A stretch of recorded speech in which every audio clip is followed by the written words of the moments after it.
बच्चों के लिए पढ़ाई चाहिए कि अपने जात का नेता चाहिए? फिर से सोच के बोलिए, पढ़ाई चाहिए कि अपने जात का नेता चाहिए? आपको अपने बच्चों के लिए रोजगार चाहिए कि 5 किलो अनाज चाहिए? जोर से बोलिए, पढ़ाई पढ़ाई की जात, पढ़ाई की जात, रोजगार चाहिए कि 5 किलो अनाज चाहिए? लालू नीतीश मोदी का राज चाहिए कि जनता का राज चाहिए? अगर जनता नहीं, जिसको मोदी का चाहिए मोदी बोलोगे भाई, झूठ मत बोलिए। जिसको लालू का चाहिए लालू बोलिए, कोई दिक्कत नहीं।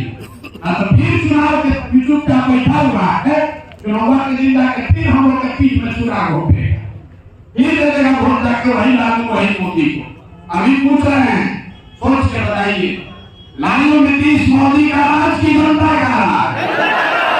जनता का राज चाहिए तो अपने बच्चों का चेहरा देखिए और अपने बच्चों के पढ़ाई और रोजगार के लिए वोट दीजिए। बहुत बहुत धन्यवाद।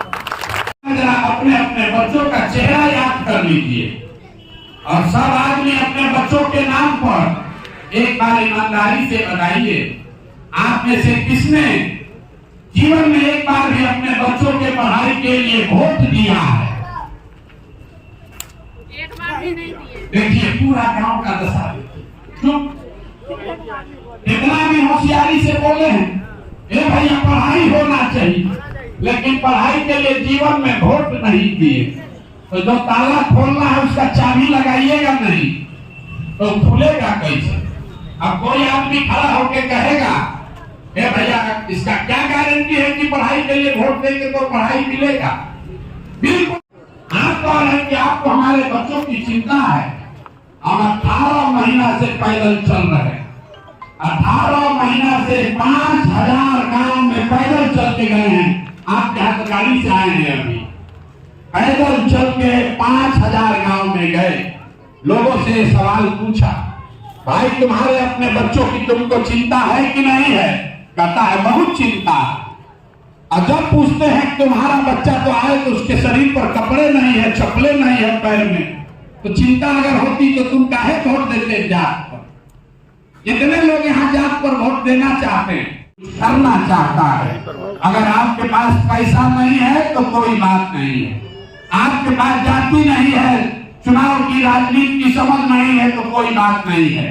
पैसे का चिंता, चुनाव लड़ने का चिंता अपने भाई अपने बेटे पर प्रशांत किशोर पर छोड़िए, लेकिन अपने बच्चों के लिए नया विकल्प बनाने के लिए खड़ा हुई, इसीलिए ये अभियान चला रहे।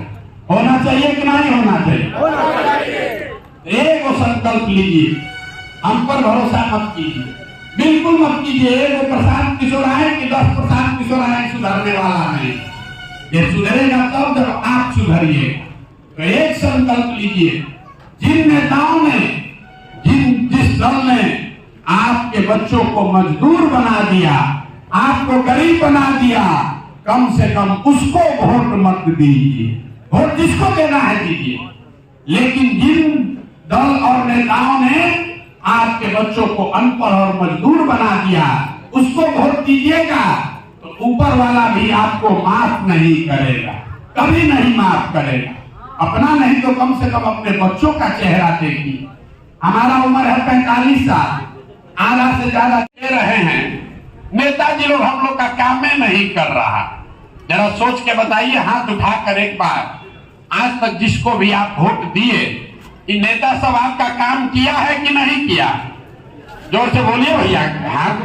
यहाँ कथा सुनने थोड़े आए हैं, जोर से बोलिए, किया है कि नहीं किया? जोर से बोलिए, किया है कि नहीं किया? नहीं किया है। देखिए सबका समझ देखिए, सबने कहा है नहीं, जब पीछे नहीं हटना है। सब लोग कहा कि जिसको वोट दिए किसी ने काम नहीं किया। अब हम गिनवाना शुरू करते हैं, सही बात बोले